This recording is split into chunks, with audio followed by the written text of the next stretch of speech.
Hello, मेरा नाम मनीष है और आज का टॉपिक है सेल्फ मोटिवेशन। खुद को मोटिवेट रखना ये एक कला है और ये कला जिसे भी आती है ना, वो लाइफ में कभी हार नहीं सकता और ना ही कभी डीमोटिवेट हो सकता। बट पहले ये समझते हैं सेल्फ मोटिवेशन होती क्या है, फिर बाद में समझेंगे सेल्फ मोटिवेट कैसे रह सकते हैं। पहली बात, सेल्फ मोटिवेशन बहुत सारी चीज़ों से बनती है। एक गिलास मैंगो शेक बनने के लिए बहुत सारे आइटम्स लगते हैं, जैसे mango, sugar, milk, juicer etcetera. जब जाके एक गिलास मैंगो शेक तैयार होता है। सेल्फ मोटिवेशन भी इसी तरह है, जैसे एक गिलास मैंगो शेक बनने के लिए बहुत सारे आइटम्स लगे थे, सेम ऐसे ही सेल्फ मोटिवेट रहने के लिए बहुत सारी पावर्स लगती है।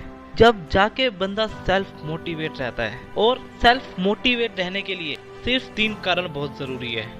First is strong mind. किसी भी फीलिंग्स में, करियर, मोटिवेशन एक्सेट्रा, माइंड का स्ट्रॉन्ग होना बहुत जरूरी है। जब तक माइंड स्ट्रॉन्ग नहीं होगा तब तक डिप्रेस होते रहोगे, डिमोटिवेट फीलिंग्स में कंफ्यूज रहोगे, और जो आगे बढ़ने के जो रास्ते हैं ना, वो धीरे धीरे बंद होते रहेंगे। इसीलिए सबसे पहला काम है माइंड पर वर्क करना, माइंड को स्ट्रॉन्ग करना। माइंड को स्ट्रॉन्ग करना मतलब माइंड को ट्रेंड रखना और कंफ्यूज नहीं होना। लाइफ में सच के रास्ते पर चलना और रियलिटी देखना। लाइफ में हाँ या ना करना, पता नहीं जैसे वर्ड में कंफ्यूज नहीं होना। Second is positivity. लाइफ में पॉजिटिव रहना बहुत ज़रूरी है, और किसी भी फील्ड में आगे बढ़ने के लिए पॉजिटिव थॉट्स बहुत ज़रूरी है। समझो दोनों को, पॉजिटिव और नेगेटिव को, बट पकड़ कर पॉजिटिविटी को रखो।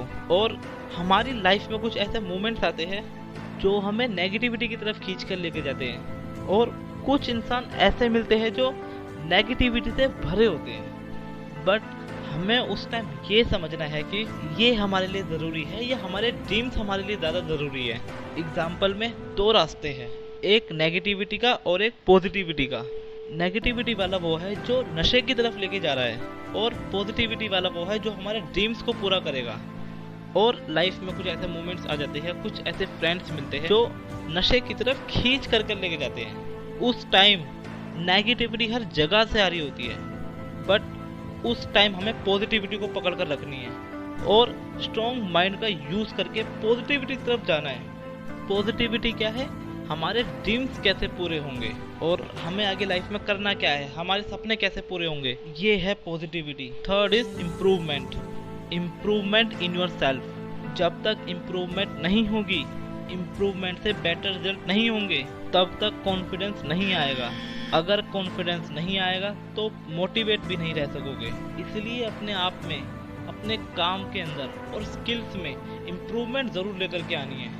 और इम्प्रूवमेंट कैसे लेकर के आनी है, अपने किसी काम में, एजुकेशन में या स्किल्स में एक टारगेट सेट करना है, और उस टारगेट को अचीव करने के लिए अपना पूरा 100% दो, और उसे पूरे बेस्ट के बेस्ट तरीके से करो जब तक वो टारगेट अचीव नहीं हो जाता। और जब वो टारगेट अचीव होगा और जैसे ही आपको रिजल्ट नज़र आने लगेंगे, वैसे ही आपको इम्प्रूवमेंट दिखने लगेगी। ये जो टॉपिक्स है सबसे ज़्यादा इम्पोर्टेंस करते हैं हमारी लाइफ में, क्योंकि हम कुछ करना चाहते हैं, आगे बढ़ना चाहते हैं अपनी लाइफ में। तो इन टॉपिक्स के साथ साथ हम कुछ कर सकते हैं अपनी लाइफ में। First is strong mind. Mind का स्ट्रॉन्ग होना बहुत ज़रूरी है। Second is positivity. नेगेटिविटी के अंदर से भी पॉजिटिविटी ढूंढनी है। Third is improvement. लाइफ में कहीं भी इम्प्रूवमेंट बहुत ज़रूरी है। कहते हैं ना, एक ऊंचे फ्लोर पर जाने के लिए सीढ़ियों की जरूरत पड़ती है। ये जो टॉपिक्स हैं ये सीढ़ियों की तरह है, और सक्सेस एक फ्लोर की तरह है। जैसे जैसे हम उस फ्लोर की तरफ आगे बढ़ते हैं और उस फ्लोर पर पहुंचते हैं, वैसे ही हमें इन टॉपिक्स को समझना है और समझ कर आगे बढ़ना है और सक्सेस अचीव करनी है। मैं खुद कर रहा हूँ और समझ रहा हूँ, इसलिए आप लोगों को बता रहा हूँ, क्योंकि let's become successful together. Okay जी, थैंक यू। मिलते हैं नेक्स्ट वीक नेक्स्ट वीडियो के साथ।